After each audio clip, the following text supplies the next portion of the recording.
Bonjour, vous écoutez l'épisode 13 de Bonheur et Coccinelle, le podcast qui vous aide à choisir votre vie et à déployer vos ailes.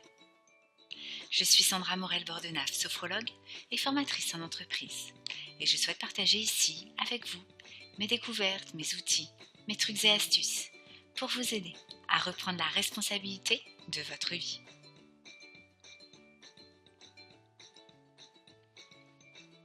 Bonheur et Coccinelle est un podcast publié chaque vendredi.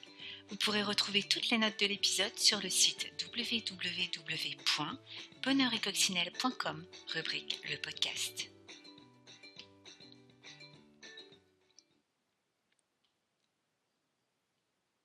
Aujourd'hui, j'ai envie de vous parler d'un trait de personnalité pas toujours bien compris, accueilli. J'ai choisi de vous parler de l'hypersensibilité. J'ai été amenée à rencontrer plusieurs personnes, et pas des centaines, vous allez vite comprendre pourquoi, qui se disaient hypersensibles.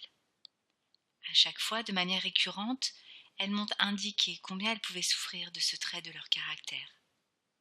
À fleur de peau, très émotives, les sollicitations de leur environnement leur paraissent parfois tellement envahissantes qu'elles ne songent qu'à partir vivre sur une île déserte, loin de tout. Je vous propose donc aujourd'hui de mieux comprendre le monde particulier des hypersensibles.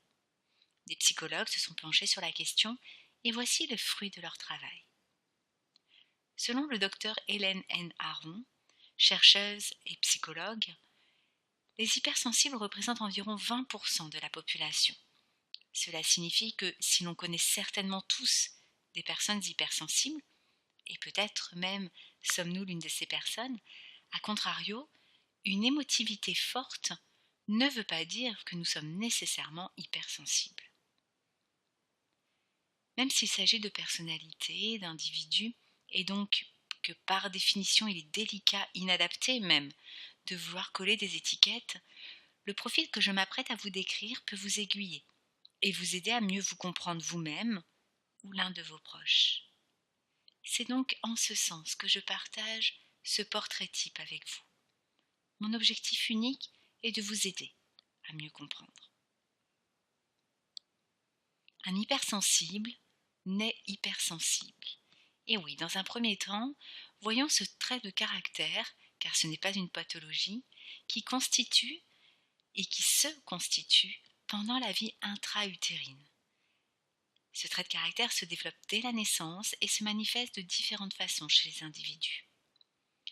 Son degré d'intensité et son évolution de l'enfance à l'âge adulte dépendent en grande partie de l'environnement dans lequel la personne grandit. Les questions suivantes ont un impact direct sur la manière dont se manifeste cette nature à fleur de peau. L'entourage a-t-il valorisé ou réprimé cette hypersensibilité ? Cette personne a-t-elle été confrontée à de lourdes épreuves comme un burn-out, un deuil, une guerre ? Accepte-t-elle ou non, enfin, sa différence ou tente-t-elle de la refouler ? Donc, le premier trait de caractère d'un hypersensible est véritablement le fait qu'un hypersensible va naître hypersensible. Poursuivons avec un deuxième trait de caractère. Eh bien, un hypersensible restera hypersensible toute sa vie. Il sera à peine perdu de refouler cette hypersensibilité. Elle finira par refaire surface. Il ne faut ni dominer, ni subir ces émotions. Il faut d'abord tout simplement s'autoriser à les vivre. La plus grave erreur serait de considérer l'hypersensibilité comme une pathologie qu'il faut soigner. En revanche, on peut apprendre à gérer certaines réactions telles que le stress et l'anxiété. La pleine conscience, la méditation, la sophrologie, le sport de combat, à chacun sa méthode. Troisième particularité, un hypersensible est à vif émotionnellement. En effet, il a la sensation d'être sur le fil en permanence. Colère, larmes, repli sur soi, agressivité. L'entourage finalement peine à comprendre ces réactions imprévisibles et complètement irrationnelles. Blessé par la critique, il se sent sans protection et peut ressasser à l'infini les mots qui l'ont heurté. En clair, il cogite en permanence.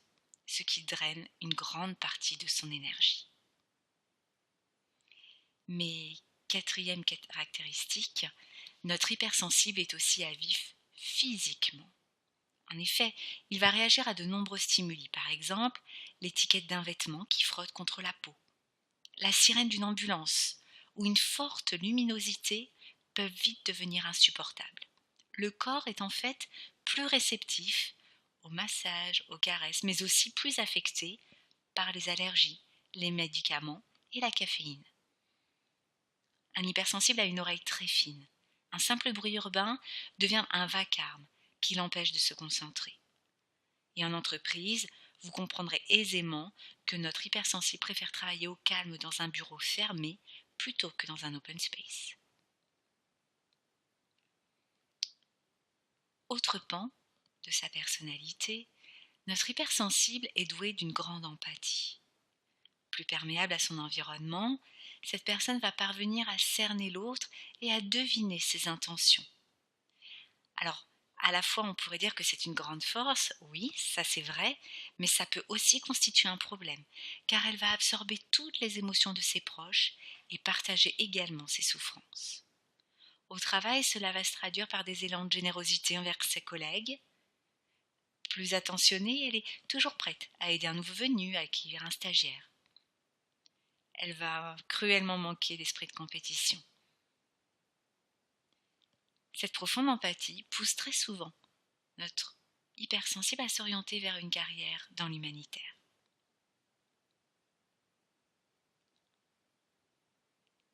Sixième point, l'hypersensible est dépendant, très dépendant du regard des autres.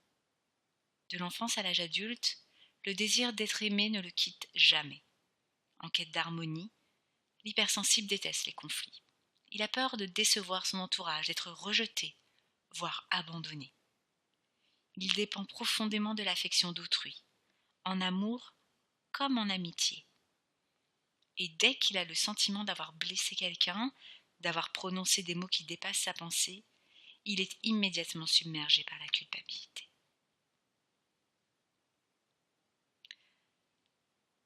Et puis notre hypersensible est très créatif et a une très grande intuition. En fait, il semblerait que les personnalités hypersensibles utilisent davantage l'hémisphère droit de leur cerveau que la moyenne. Mais là, tous les psychologues qui ont fait des recherches ne s'accordent pas sur ce sujet. En tout cas, ce qui est certain, c'est que toutes les personnes hypersensibles, et là tout le monde s'accorde pour le dire, ont un goût prononcé pour l'esthétique et la création. Peinture, musique, danse, écriture. Certains vont même réussir à en faire leur métier, d'autres un simple loisir. Elles sont aussi dotées d'une forte intuition. Celle-ci est parfois impossible à justifier devant leur entourage et finit par les isoler. Et oui, cette intuition résulte d'un nombre élevé de connexions cérébrales.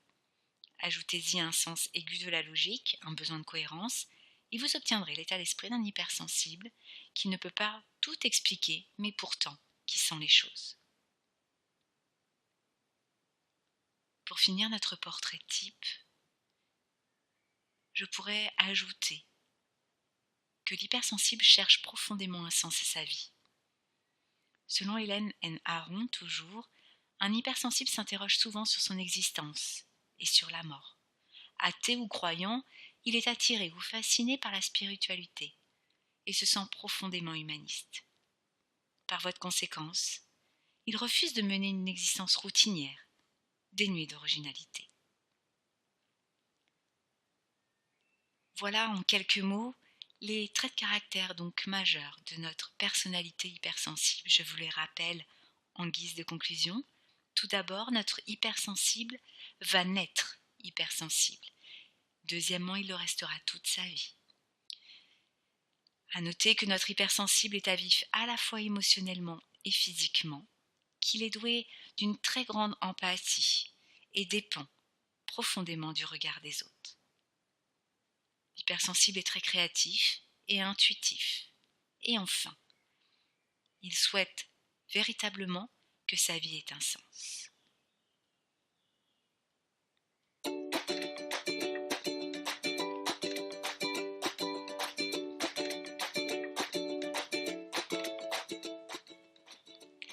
Dans les notes de cet épisode 13, je vous joins un questionnaire élaboré justement par Hélène N. Aron, afin d'identifier si oui ou non vous pourriez être une personne hypersensible.